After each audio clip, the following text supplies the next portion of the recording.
And we are live. Oh my gosh, I am just so excited. Hello, everyone. Good afternoon. I hope everyone is going to find us today on Saturday live. We are thrilled to be here with you. Welcome, everyone who is watching this live and who will be streaming this later to this very special More Than Lupus presentation, interview, question and response time with my friend and licensed professional counselor, Teresa Jansen. My name is Kelly, and I am the creator and executive director of the Portland-based nonprofit More Than Lupus. And if you're unfamiliar with More Than Lupus, we are a multi-ethnic, multi-generational, international lupus community designed by lupus patients to connect, to grow, and hopefully inspire each other throughout the peaks, which are the highs, and the valleys, which are the lows of your one of a kind, our one of a kind, unique lupus journey. And I say our because I have lived with systemic lupus since the age of 11. So today's event will really be a conversation. And we are excited to provide a space, really, for vulnerable and authentic discussion about some of the biggest challenges of living with lupus. And that is how to communicate effectively with our loved ones about our illness. And throughout today's discussion, we will dive into the pre-submitted questions, and hopefully time will permit us to address any other questions that are posted here in the comments. So this is your time. Post any comments, questions, and concerns. We'll do our best to get to them. And the end of today's session, we will be doing a giveaway of a self-care flip book designed and created by Teresa. So here it is, guys. This is really exciting. So I encourage you to keep watching and listening because the person who answers the trivia question at the end of the session will win. Okay? So since time is of the essence, let me dive right into our disclaimer and then introduce our special guest. So the disclaimer is this: please understand that the opinions shared today are purely for informational purposes and do not replace the medical advice and or opinions of your doctors or mental health professionals. If you are experiencing lupus or lupus overlap symptoms and or feelings of depression, anxiety, or other mental health symptoms, it is important to follow up with your doctor, your therapist, or your mental health provider, and to seek the treatment that is best for you. Teresa Jansen is a qualified professional whose comments are based on years of education and experience in the mental health profession. However, she is not liable for her comments since she is not acting as your personal therapist and does not know the nuances of your story and your medical history. Okay, let me introduce Teresa. So excited. Teresa Jansen is a licensed professional counselor in Portland, Oregon. She is the mother of two incredible teenagers, and I know that because they are truly spectacular. And she's married to a music producer, pastor, who also happens to be my husband's best friend and best man in our wedding. And after more than 20 years navigating both mental health and ministry, she's seen firsthand the importance of breaking the stigma and facilitating courageous communication around mental health in faith communities and beyond. Several years after experiencing a meaningful session of healing spurred by postpartum depression, Teresa returned to complete her master's in counseling.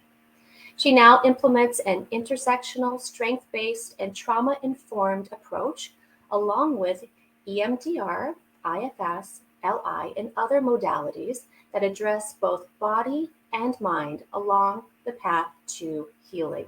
She considers it a privilege to work with every client and has experience working with men, women, non-binary, LGBTQIA+, adolescents, folks in residential rehab, sex workers, and survivors. She supports people working through everything from addiction, anxiety, career goals, depression, parenting, PTSD, spiritual trauma, to a wide variety of relational concerns. And for questions related to mental health and spiritual health or other speaking engagements, you can actually visit the website I put there in the comments, which is www.therapyspark.com. There we go. And for other information on what Teresa does and counseling, you can contact the clinical team at the PATH Center, which is also in the comments there, www.portlandneurofeedback.org. Welcome, Teresa. Whew. Thank you so much. What a mouthful. You did that so beautifully. Well, I'm so glad I had that second cup of coffee. It really helped. First of all, I am just so beyond thrilled to have you here with us today. And so thankful for you giving of your time and your expertise to go on this journey with us. And we were talking before we went live that this all kind of started with our conversation not too long ago in the coffee house, where I was sharing with you my own challenges with communicating with those in my life about my lupus journey and being very honest with you about my own people-pleasing sensibilities, how I'm an Enneagram 2 with a 3 wing. So yeah, there's that. And there was a moment in our conversation that hit me so hard, and I haven't been able to stop thinking about it. So I asked you to write a blog, which everyone needs to check it out, and it's in the comment section. And now I have you here live. But do you remember the moment that I'm talking about? I'm wondering if it had to do with the first 2 sentences of that blog. It sure did. It absolutely did. Yeah. I had said to you, one of the biggest challenges of living with lupus is actually, in my opinion, not the disease itself, but managing other people's expectations of my illness. And I said to you, how do you effectively manage other people's expectations? And you said, you don't. You don't. You don't. And those 2 words blew my mind. Absolutely blew my mind. Because for the first time in my life, I thought, wait, what? That's allowed? It's not only allowed, but that's a healthy thing to do. I have permission to do that. And yeah, it has just, I've been thinking about that ever since. Just the simplicity of those words and having that feeling of permission to let the things that I cannot control go. So I just thought that. And I think, will we enter into that? What I'm smiling at now is that in the formal draft of that blog, those words were changed to "you can't." Wow. And I think it's important to identify that even though it's nice to internalize, okay, I don't do that and I have permission to not do that. But also, even if I thought I did, ultimately, you can't. Right. And you did such a beautiful way of breaking that down in the blog. And like I mentioned, the blog is available there in the comments for everyone to reference after the session. Don't go there now. Stay with us here. But I thought that'd be such a great place to start, kind of how people deal with chronic illness. Why don't we kind of start the discussion from the patient perspective on how we communicate with our loved ones about our illness, maybe when we're first diagnosed, and some of the grieving process that can happen, and the different ways people respond to a trauma event like a chronic illness onset. And then we can flip it and we can talk a little bit about from the perspective of the inner circle, which is the significant other, loved one, best friend, and then the kind of more outer circles, neighbors, friends, coworkers, associates, things like that. So let's dig in a little bit there. So part of making space for the patient perspective, especially in a beautiful community like this, is understanding that each and every patient perspective is unique, right? We do well to be in communities like this and start developing common language. Oh, this experience is like mine, or that experience is like mine. But it is unique, right? So one of the first things that came to mind when I thought about that personal perspective is the idea of creating a personal policy. So good, so deep, lots of layers to it, but I'll speak to it just very briefly. That organizations do this, right? Countries do this, but we don't think to do this often in a personal way. And an example of this is when someone says, "Can you go out this weekend?" Every one of those decisions over time creates decision fatigue, right? Do I, don't I? Is this an exception? Is this a rule? And so doing what we can over time to start developing a personal policy helps it feel rooted and helps it feel not personal to those that you're expressing that to. For example, oh, I have a personal policy. I only do 2 outings a week, and this would be my 3rd. So I wish I could go, but I'll pass this time. Right? And I actually internalized that as a young mother when my children would ask me for toys every day, and I didn't have the energy or the money to do that. And so I started thinking about personal policy, and I thought, I could do that. I have permission to do that. And I started saying, oh, we have a policy. We only buy things on Fridays, but tell me what you want, and we could have this wonderful conversation instead of fatigue after fatigue. So as I was thinking about this beautiful community, that was one of the things that came to mind is developing, like you said in the very beginning, I have permission to do that, to not manage what they want or need, but to first at least identify what I need and what's reasonable for me. I love that. I love that. And that just, yeah, because we don't think that we do have permission to do that. And, I talk a lot about throughout More Than Lupus and also throughout my lupus journey, how there's this with people dealing with illness, either you're the person living with it or you're the person that has a loved one in their life that you're, watching go through this journey. There is this desire for closure, this desire to be like, okay, you're feeling better now, we can move on with our lives and whatever that means. And you feel like when you're the person living with the illness, that you are constantly disappointing people when they ask you how you're doing, and you have to say, you have 2 choices. You either tell them the truth, which when you tell them the truth, you feel like you're just constantly disappointing them, and you're constantly dragging people down or being a burden or all those things. Or you say, oh, I'm okay. And you know that okay is so weighty. It has so much weight to it.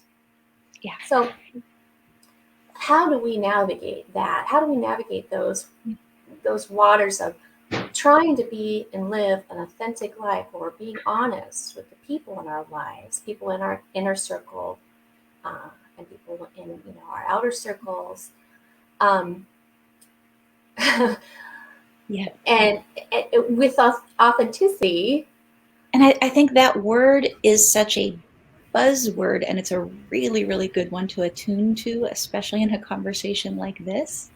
And we'll get to it a little bit in some of the pre-submitted questions and some of our discussion about the triangle and parts language. We haven't touched on that yet, but teaser alert, it's coming. There's a framework for how people often communicate, especially under stress. And that buzzword authenticity can be really tricky. It really contributes to a lot of guilt. It contributes to a lot of personal conflict, because the source of a lot of suffering is, I think the world should be this way, but it's not. Or I think I should be this way or value these things, for example, being authentic. But if I say this word, am I not being authentic? And so that tension between what we think should be our expectation and what we perceive is suffering, right? And so we'll use that word authenticity, and I want to invite in this conversation and the many in the future, I hope, the word parts, right? That I get to say, part of me is doing so well. Because there's a truth to that, right? There is a truth to that. And that part of me is deeply suffering or in pain right now.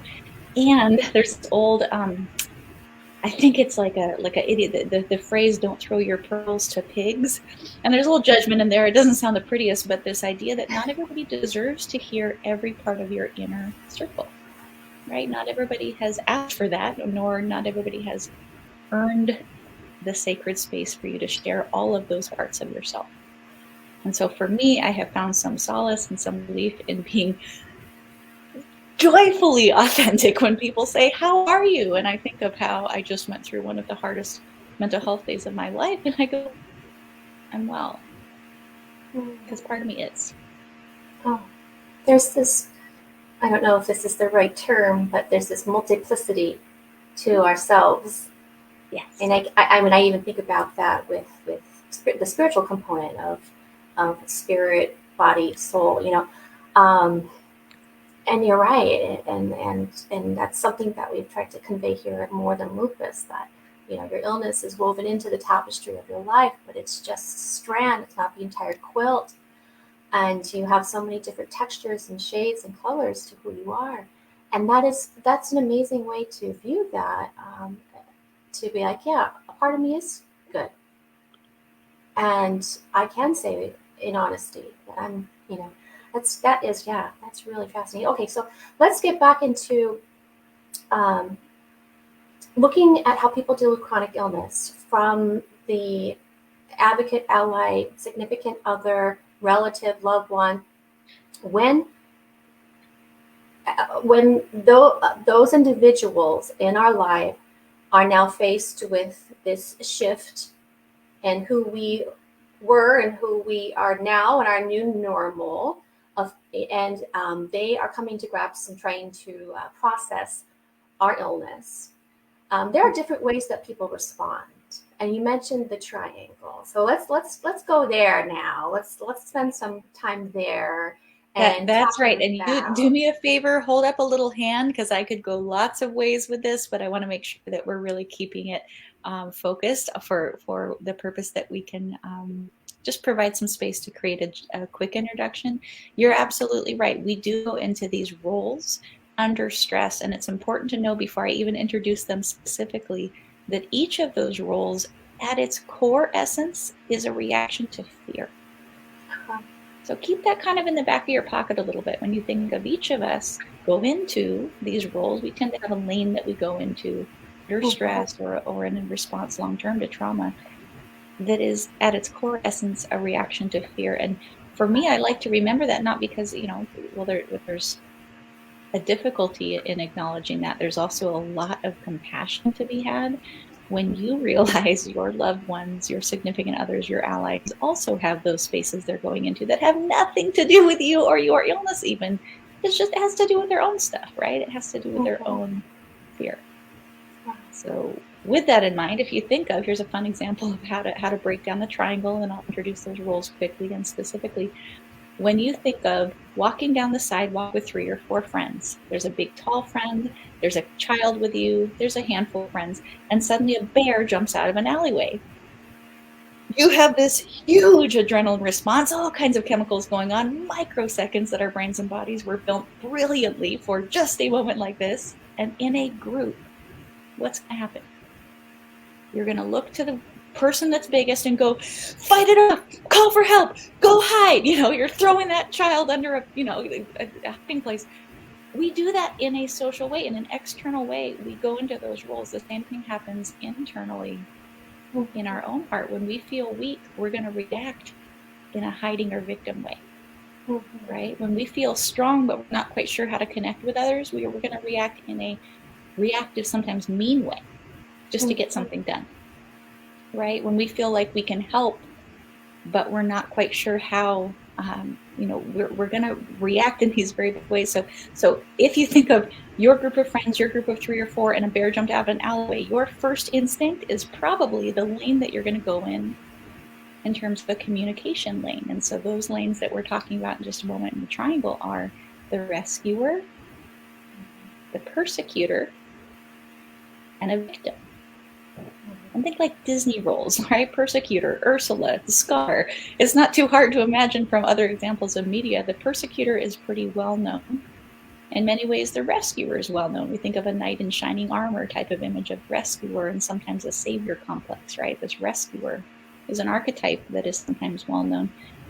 The victim in some ways is well known, but some ways less known, because it feels less comfortable to talk about the victim mindset, because we're well aware of literal victims, people that are survivors of horrific tragedies or famine or war, but the mindset gets a little trickier, right? And so all of those three roles are important to notice, that when somebody is reacting, you can't go out this weekend, or I thought you were feeling better, or but I need, that their own reactions to your experience is their stuff. And most likely, if it's a big emotion, it's one of those three roles that they're sitting with. I think of my mother-in-law, who was diagnosed with a terminal cancer about 10 years ago. And we had some really good discussions about this week. And one of the things that she's shared with me over the years is, and with sacredness around how hard this topic is, she says, I'm aware that I'm a bummer at parties.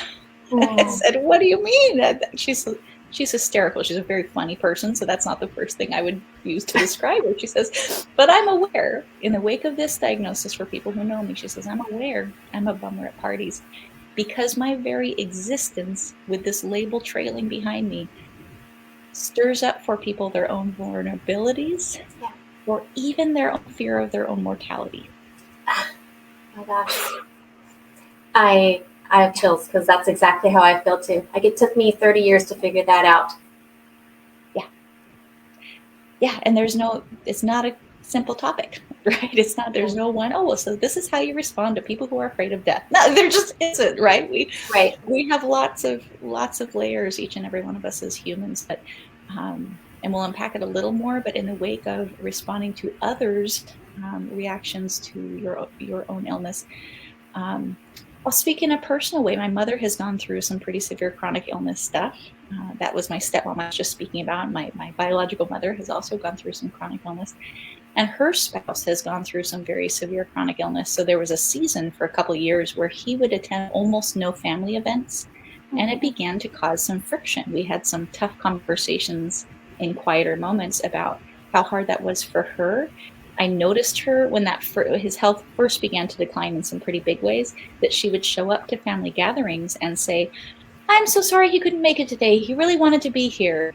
And you could see the guilt, and you could see the discomfort in her body as she was trying to make excuses for him. Right. And then I'd hear on the phone when she would excuse herself from gatherings, I really wish I could be there. I'm so sorry. And wouldn't it be nice? But you can see her, kind of hear her voice cracking, because she really did want to come, and she's trying to be brave and not throw all of those emotions across the phone. But it's devastating for her to not be able to attend all those gatherings. And I have to admit, as a person on the other side of that phone, as an ally, as a person who does not understand all of the nuances of her illness, that it was frustrating that I would have those moments where I have compassion for how hard that is for her. But I'm like, will you just come, right? Like, will you just come? Because I wanted to see her. And with great respect to, that's my stuff. That's not hers.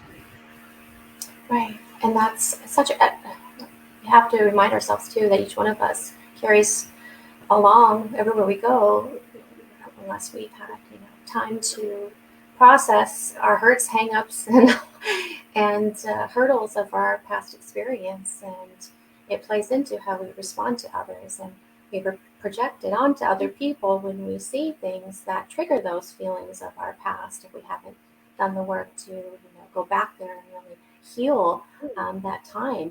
And one of the things I really found fascinating in the blog that you wrote is that you kind of flip the script. So you go from these roles, persecutor, rescuer, victim, and then you talk about ways to improve the communication by flipping the script with those, and those turn into the challenger, the creator, and the coach.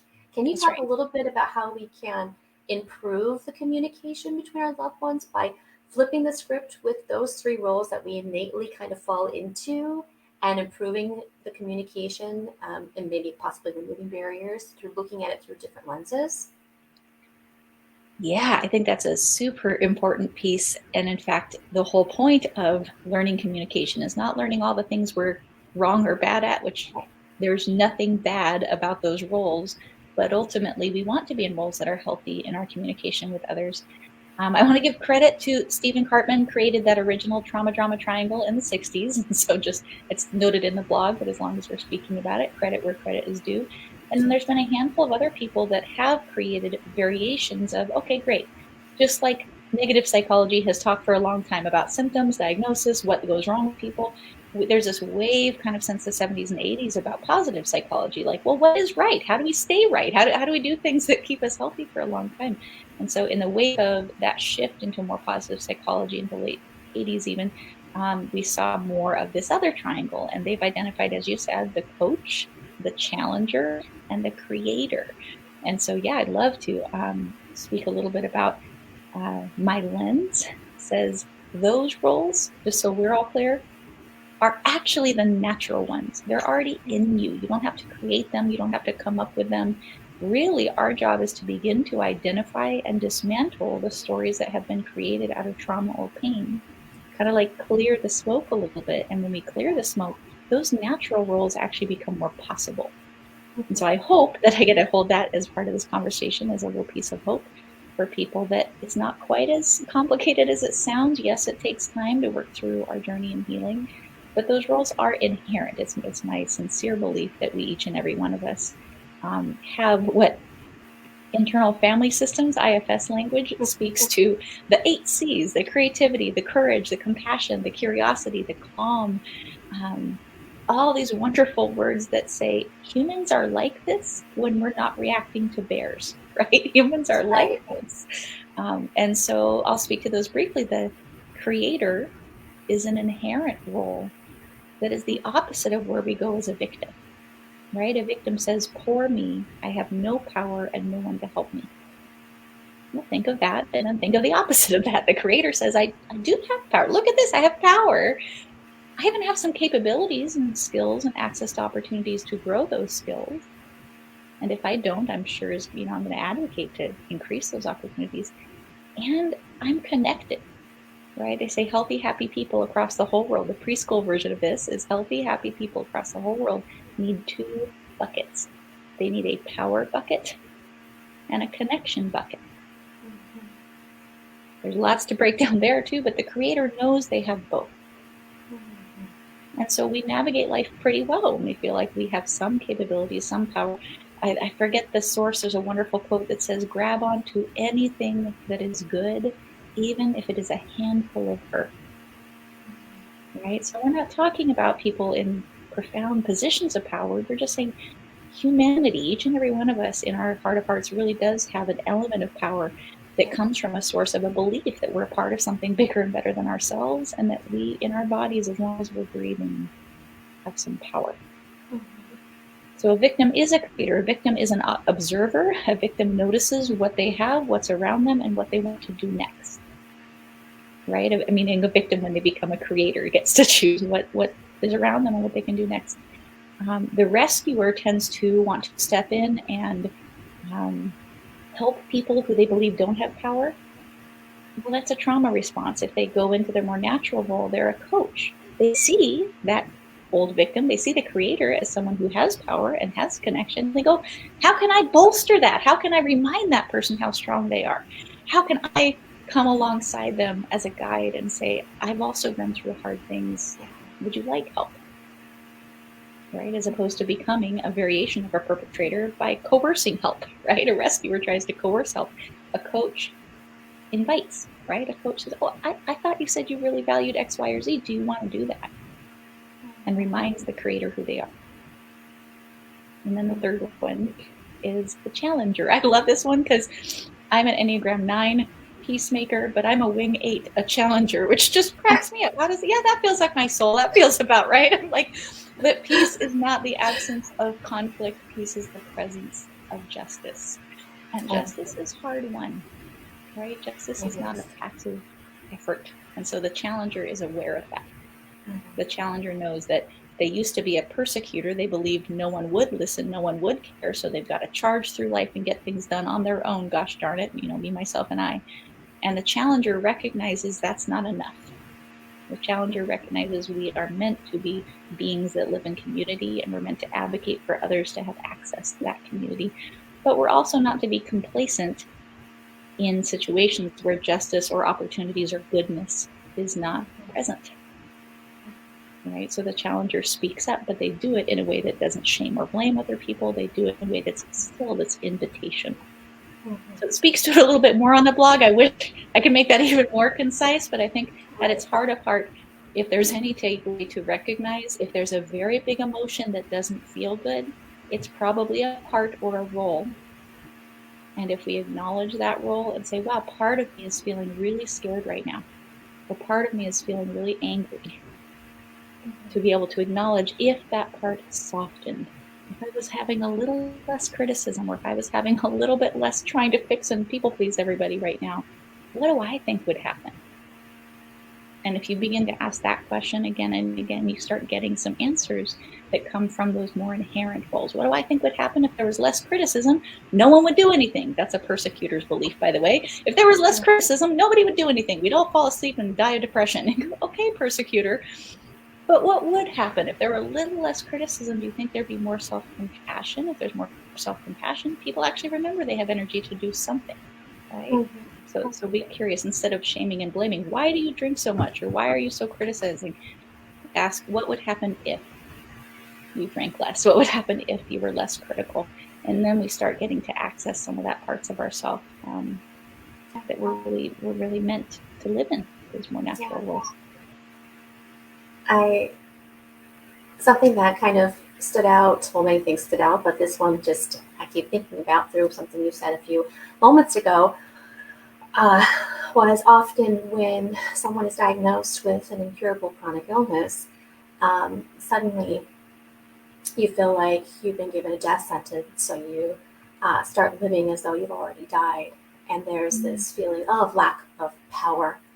And that can, have you fall into that victim mindset, and really lend itself easily to seasons of prolonged depression and anxiety and those feelings and all those things that can follow suit. But what you said about energy and how, we are all energy. Everything is energy. And even when, and I'm talking about the molecular level of, beyond that, the smallest particle of who we are, it's all energy. And that doesn't lessen when we're diagnosed with lupus. We don't simply become less of a unit of energy when we have an illness. And it's really powerful to remind ourselves of that. And that we do hold that power, the power that unites us, not just to each other, humanity, but to the cosmos, is that energy. Not to get too abstract, but that's a powerful thing. I think there's a lot of truth in that, and that access to that energy, I think, is really key in each of those adaptive or helpful roles, that we do remember we have access to the innermost part of our being, right? To that energy. And what happens is, they say, even in other types of medical professions, certainly in my work with trauma and survivors, that when the body feels vulnerable, old stuff comes up. In other words, I feel pretty strong, I feel pretty balanced, but then I stub my toe and I'm reminded of all the times that I was called clumsy, or all the times that I was weak, right? Well, you asked me today, how balanced, how confident, how strong do you feel? I said, pretty strong, I don't know, 70-30. But then you asked me right after I stubbed my toe and fell on my face, I said, I don't feel strong at all. I feel like a 5-year-old. And that is an opportunity for healing. That's when we see people come into trauma care. It's often after a car accident, after the isolation of a pandemic. Our bodies feel vulnerable. Mm-hmm. And so part of repairing that vulnerability is re-accessing that core part of ourselves that believes it is a worthy parent of our soul, right? That we have, and call it what you want, but that worthy advocate So that when our parts feel ruffled, and I'm going to be persecutor, I'm going to be victim, I'm going to be rescuer, because I feel rattled, I feel vulnerable, I feel scared. And it's our job as the master of this energy to say, you're right, you are scared. Part of me is scared. You're right, you are vulnerable. Part of me is vulnerable, but I'm here with you. And it sounds like multiplicity. It sounds like you're talking to yourself. Sounds kind of crazy for a little while, but over time, that begins a radically different way of relating to our own selves. And if we can connect to the part of ourselves that we believe is trustworthy in navigating those hills and valleys of life, then we actually have access to connect with others and their core selves, not to react to their other persecutors, right? Not just react to their rescuers. A really cool example of this, and I'll wrap up with this piece, is I referenced before a theory that I implement sometimes in my practice, IFS, or internal family systems. That was created by Dick Schwartz many decades ago. And he, this author of this theory, writes, he began talking to himself in the way that I'm kind of describing here, so much that he got pretty familiar with the part of him that sometimes was scared and the part of him that sometimes got angry. And he just kind of began to befriend those different parts of, we call them ego states or emotions, or call it what you want. But he came into an impasse one day when he got caught in a riptide out in the ocean, and he thought he was going to die. Different environment, but when you think of illness, you're nailing it. And that we suddenly realize we have a death sentence. Wait, I'm mortal. I'm maybe eminently mortal. That's a scary thought. And so he had his first glimpse of that when he was sucked out on a riptide, and he genuinely thought he would die.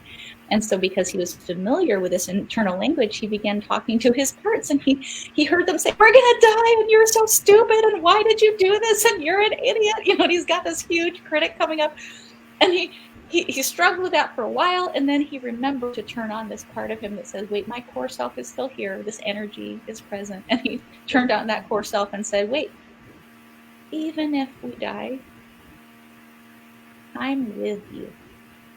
Yeah. Meaning that core self that is compassionate, courageous, present.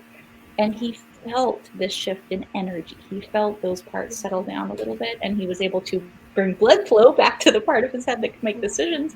And he lived to tell the story, so I assume he got out of it. But that was a really moving story to me when we think about, can we access that part of ourselves that knows, in somewhere deep down that we're okay, right? In the most core essence sort of way. I'm thinking of the Disney movie, the Pixar movie. What's the title? Inside Out. Inside Out. I was like, something up. No, not up. There's so many good ones. Yeah, Inside Out. Yes, with the core memories and the the different, that multiplicity of all those different feelings that it can work so beautifully together when we, I guess, stop trying to say these are good emotions and these are bad emotions. That kind of binary that we tend to put our feelings in when we're processing our illness or other people's reactions to our illness. That can be really, really, really, really tricky. Right, and that example, that movie is such a good one, because when did they fully go into crisis? And for anybody who has seen it, there's these little internal emotional characters, and they have lots of their own lives. And then the movie switches to the outside life of an 11-year-old going through a big transition. The inner characters are fighting with each other, the joy, the sadness, the anger. And when they really go into crisis is when the control panel, begins to shut down. Right? In other words, when the 11-year-old on the outside of all those emotions says, I don't think I want any of these feelings. I'm not listening anymore. That's when real crisis ensues, right? When we stop befriending those voices and we try to shut them down or tell them that they're bad, or we don't want to hear those messages anymore. It's scary. Yeah, it really is. Well, I could keep talking about this for 2-3 hours, which I know we've done before with our conversations. But I really want to get to the pre-submitted questions. We had put some feelers out there with our More of More community, which is our smaller private Facebook group. And those who knew that we were doing this session, just asked them, what are some of the challenges that you've experienced with communicating with your loved ones in your life about your lupus? And one of the first ones we got, which I think represents a lot of the feelings that we hear routinely. Is someone who wrote, "The unknown is the scariest thing for me. How to deal with not knowing each morning, whether it will be a good day or a bad one. How do you not let fear take over your life?"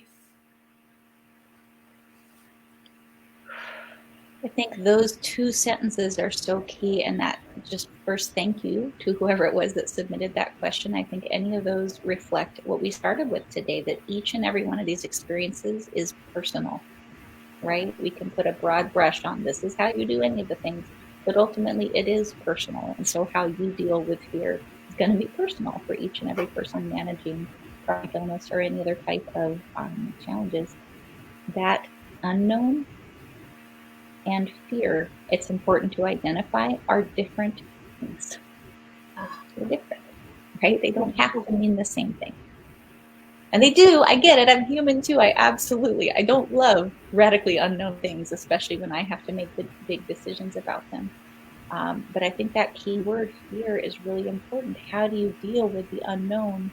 And fear suggests a wiring that potentially could lean into that lane of victim mindset. I'm not saying it is for sure for that person, but that idea that in the wake of fear, I'm powerless. Or in the wake of fear, I'm alone. Right? Again, those two buckets, the power bucket and the connection bucket. Fear, I believe, is just a voice that comes up again and again that tells us we don't have access to one of those two things. Right? Bessel van der Kolk, who wrote Body Keeps the Score, says children don't experience trauma in the wake of events, scary things that happen in the wake of the unknown. Children experience trauma when they feel alone. And I think there's something there in that question. How do you navigate if tomorrow is going to be a good day or a bad day? A big piece of that might be beginning to befriend your own expectations and releasing the expectations of others. Right? If I have a bad day, meaning I don't have energy, then there doesn't have to be fear that people will never call me back again because I cancel plans. Right? People that are invested in care will. People that aren't invested or don't understand either will come around to understand in time or they won't. And ultimately, that's probably not a person you want a long-term road with, as long as they can't shift and understand and honor your needs. That's some of the thoughts that come up there, that the unknown doesn't have to be fear, but if there is fear coming up, just like my friend that was out in the riptide, learn to befriend it over time, to say, oh, wow, part of me is really afraid of this being a bad day tomorrow. Do I choose to make plans or not knowing if it's going to be a bad day? That's an individual decision. But with each of those decisions, we don't need to carry it with quite as much fear. But there's this internal dialogue with all the different parts. And it's such a very, it's an example that just happened to me when you talked about children don't feel traumatized during a traumatic event. They feel traumatized when they feel alone. My son, Luca, who's 8 and a half, I have to say a half because yes. He'll get upset. He had the stomach flu a few weeks back, and then he had a respiratory virus right on top of the stomach flu. And he got through those things like a champ. I was so proud of, just, gosh, he didn't whine, he didn't cry, he just got through it. And then the week after, when he'd go to bed, I said goodnight and do our story time, and then I'd shut the door.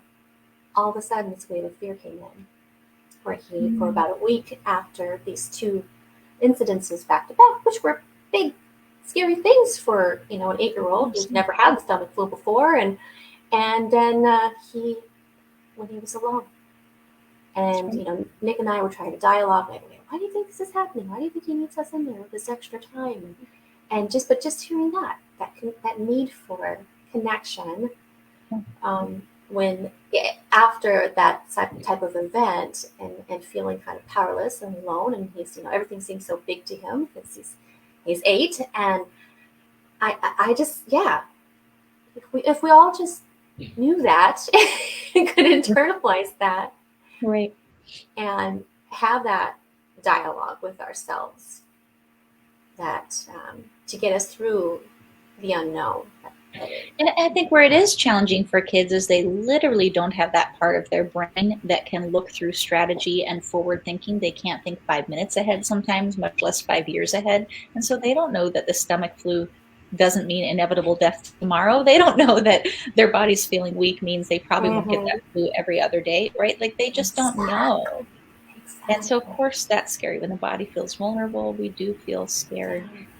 It brings to mind for me a personal loss I had last year. I had a lot of fear of the unknown when I had a very surprise, very late in life pregnancy. There's a lot of unknown in that. Holy moly, there's a lot of unknown. And I know that's such a tender topic and it's so personal for each and every person. But there was, I would say, as close as I've had this person who has training in trauma and counseling to close to terror. When I was like, holy moly, what am I going to do with this, this experience? And there was so much unknown. And very sadly, at week 13, we ended up losing that pregnancy. And I remember this very, very quiet, sacred moment where I felt it in my body that this was going to be happening, right? I had gone through enough in life to know that this was what was happening. And I remember this shift that said, okay, now there's a different unknown, right? There's a different unknown. I didn't think it was going to go this way, but now it's going a different way. And there was sadness there, but there wasn't fear. And that felt a little bit new to me. It felt new that there wasn't fear. Because I knew that I had gone through hard things before and that I wasn't abandoning myself in the journey, right? That I was there. I was an adult. I wasn't a scared 5-year-old. I was an adult who was there to comfort myself, who was there to reach out to community, right? I used to avoid people when I felt stressed or vulnerable, and I'm learning more and more. I can call people. It's so weird. I can call people. I can reach out to people when I'm having a hard time and taking time to cultivate even one or two safe people. Accessed your power. You accessed your power. I found it sometimes in a way that felt beyond me, but it was just really hard, but it was a really beautiful season to know, oh, even here, I'm okay. Weird. Why am I? And I got angry that I was okay, actually. I got literally angry. I was like, why am I okay with this? This is really hard and this is really sad. And yet part of me was okay. And in this theory, what we say part of me, the parts that feel really outside of myself are reactive states. There's a core self that cannot be damaged or broken. And that's the theory that I operate out of as a counselor, that there's a part of us, our core self, cannot be damaged or broken. That blew my mind when I heard that as a theory. I was like, wait a minute, what? I thought all kinds of humans feel broken. I was like, yeah, we feel broken. But when you look in the eyes of someone who's gone through profound suffering, when you see them the way that you really wish, I think of our houseless crisis in Portland right now. You look at the eyes of people, many of whom congregate around where I work in Northeast Portland, and I look at them, I think there is a core self in there that is deserving of love and safety and belonging just as much as any other human on the planet. That part cannot be broken, not under substance use, not under trauma, not under anything else, but it can be clouded, right? It can be obscured, it can be hidden. And I think when we talk about communicating better, managing expectations better, there's something to be said about beginning to shore up a belief that the part of you that is worth saving, protecting, connecting with, that part of you has always been there, right? It's always present and it wants to be found, right? It wants for you to know that part can't be broken. I think there's something really beautiful in that.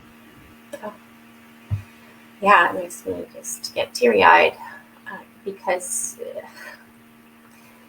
when we live with a chronic illness and, whether it's lupus, whether it's something else, there's this idea that you are broken, that you are less than. Unfortunately, in our country and other countries, there's this terrible ideal of ableism and how you're less than because you have this, or you must be fixed in order for us to be comfortable being around you. And then that gets internalized. And there's this, I am not enough. My value is in my productivity, and since I can't be productive, therefore I am a burden, I'm not enough. And all those things can cloud. But you're right, the core self cannot be broken. love right. that. It's just so beautiful. So That's right. beautiful.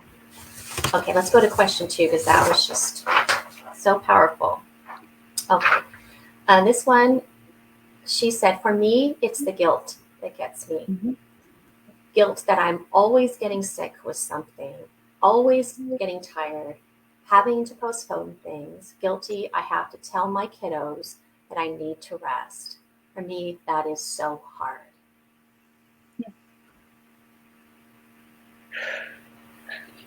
I'm breathing for myself. I'm also modeling breathing for anyone else that's in the room today. That is such a beautiful, beautiful question. And I want to thank whoever wrote in that question. I want to tease apart just a little bit the word guilt. I'm sure many of us have heard this by now. And if not, I'm happy to introduce to you the eminent Brene Brown, a shame researcher among women, and really has done quite a bit of work, huge amounts of work in the last couple decades, even for the field of mental health. She helped us define guilt versus shame. And in its shortest definition, what I get to reflect to you, if you haven't heard it or if you haven't heard it lately, is that guilt is I did something bad or I'm perceived to have done something bad. Shame is I am bad. Shame has no place in our conversations with ourselves or others. We have quite a lot of work ahead of us, I think, as a society and as individuals to begin to learn to release shame. When I hear this question that says the guilt I have to cancel plans, the guilt I have to say this one more thing to my children, what I hear in that language is potentially that there's some shame there, maybe not, but I'm hearing that because there's a wiring to what canceling plans means. If I cancel plans, what? If I cancel plans, I'm bad. If I cancel plans, I'm a burden. If I cancel plans, I'm not worthy. Right? Those any I am statements, any should statements will help tease out if that's a guilt or a shame question. Right? And guilt ultimately is a good thing. If we really tease apart the definition, guilt is beautiful. If I actually did something bad, if I stepped on someone's toe while dancing, I want to know. I want to acknowledge that. I want to pivot. If I canceled plans when I had committed and I had said it in such a way that really set up somebody's expectations and I let them down without helping them understand that my illness means I can't always follow through with some of those plans, then that's guilt. That might be, okay, I will learn to communicate that differently in the future, or I will learn to help you understand that when I say I'll be there, it's about 70-30 on my best days, right? Like that's what that means. That's different than shame, right? Shame says because I cancel plans, I'm no longer a worthy human among my friends. I don't know if we want to hold on to that one. And I think that's worth teasing apart, that wiring. So when you ask yourself, if I had less guilt, what would that mean? In this case, if I had less shame, it might mean I would actually own canceling plans and knowing I have nothing to feel ashamed about. Well, what would that mean? It means other people might feel like I should feel ashamed, or other people might be angry at me. Well, that's their expectations. It's not mine. Woo! Yes. Yes. I can just imagine everyone watching this right now and those that are going to stream this later just going, yes, big sigh of wow. Those are their expectations, not mine. That's it. I have these hypothetical tattoos that I will hear something and I think if I ever had enough room on my body for a tattoo, this would hypothetically be it. And there's one of them right there. Those are their expectations, not mine. All up the arm. So that's right. That's yours. It's not mine. Yeah. Oh my gosh. Okay. Well, I really feel like we're going to have to do a part 2 of this conversation because this is so good. And my heart is just overflowing with gratitude. But I want to be respectful of your time. And I know people are watching this with limited spoons. So I want to be respectful of their spoons as well. So what I think I might do is some of the questions that we didn't get to, the pre-submitted questions, maybe we could do some response to those and I could reply to those in our other group, in the more and more group where those questions came from. That's one option we can do. But yeah, I mean, I think we've flown through this hour, and we're going to do our drawing because we promised that. But yeah, honestly, I could keep talking. If my son did not have a big Poomsae Taekwondo festival in a half an hour, I would just keep going and going and I going. love So good. all of that. I also want to acknowledge when we have, not yours, but just in general, we have to respect the many of the questions we didn't get to. Many of them touch on that same topic we did already address, which is big feelings or protective feelings often come out of a space of fear. One of those things leads to black and white thinking, which means I have only now or it will never happen. We don't have only now. We have lots of conversations. We have lots of future opportunities to continue unpacking this. And so hopefully with all of the spoons that have shown up in the room today, if there's anything that you took away from this, great. That's what you've taken away. I'm so glad that we can be a part of that. I have a code for this very beloved audience. So when you do that draw, that giveaway, just remind me to share it before we wrap up today, so that other people have access to a continued resource to heal. Well, one of the things we wanted to close with was the idea of being kind to yourself and the importance of self-care. And this is something that you've been working on. You've done such an incredible job with this. This is a micro self-care desk flip book is what I'm calling it. Is that kind of I like it? Yeah. Okay, I was like, it's not a calendar, it's a flip book, but it has a little desk stand where you can prop it up by your bed, on your kitchen table, by your desk, and maybe not in your car, so you're reading it while you're driving, but there's all these fantastic tips every day. And you do a lot of great things, like you do you do quotes in there. There's did you knows, which for me, I'm a factoid person. I love that. There's, things to look out for, warning signs when maybe you are in the shame spiral, doing a lot of negative self-talk. It is just so amazing. I love it. And it's just practical things like unplugging, awareness of your breath.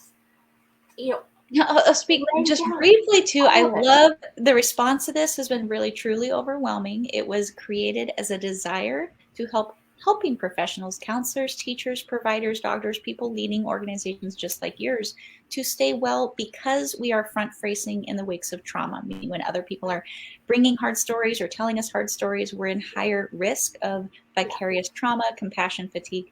And with that in mind, it occurred to me, this is good for all people. Like, we literally have just made it through this part of a pandemic. We are all facing really hard things, especially in the wake of chronic illness.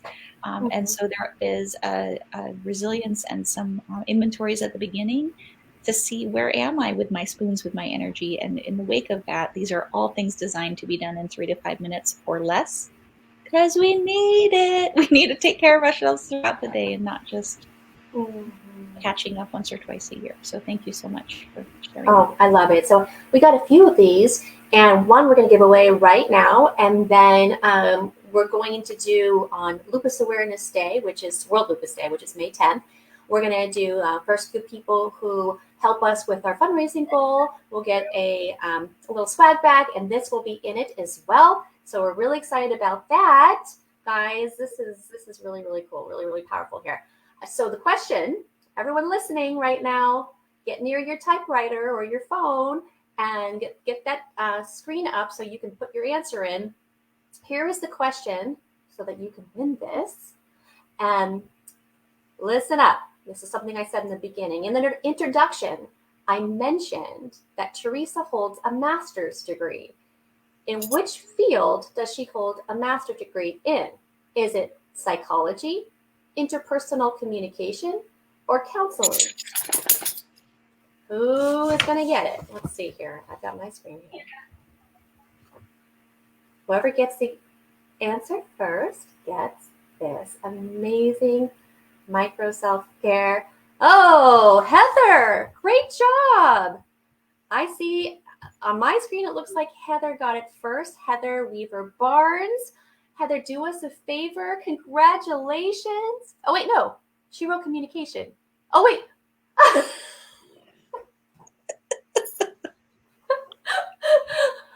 Wait a second. Oh, I just totally strike that, reverse it. Remember what I said. What do you think? What do you think she holds the masters to? Oh, we're getting there. Come on, Heather. Come on back. Come on, Heather. Is it psychology, interpersonal communication, or counseling? You're going to get close here. Okay. We have two that have like flipped the words in there. So this is getting real. I tried to. I'm cracking up because my first degree was in communication, so maybe we should give Heather credit for that. I know, and for some reason, I saw that word and I thought it was another word, and then let's just okay.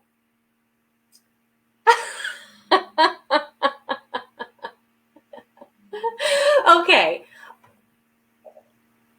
Oh, see, she looked you up. She Googled you. That's how she saw it first. Love it. Okay, Heather. All right.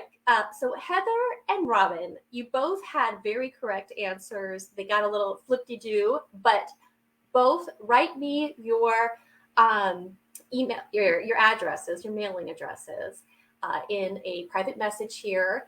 And we will both honor your answers and get you both one of these, okay? Because I have a couple extras. So and with 10 more seconds of spoons, May 10th is also Lupus. We have all of May is Mental Health Awareness Month as well. And for that whole month, these books are 20% off.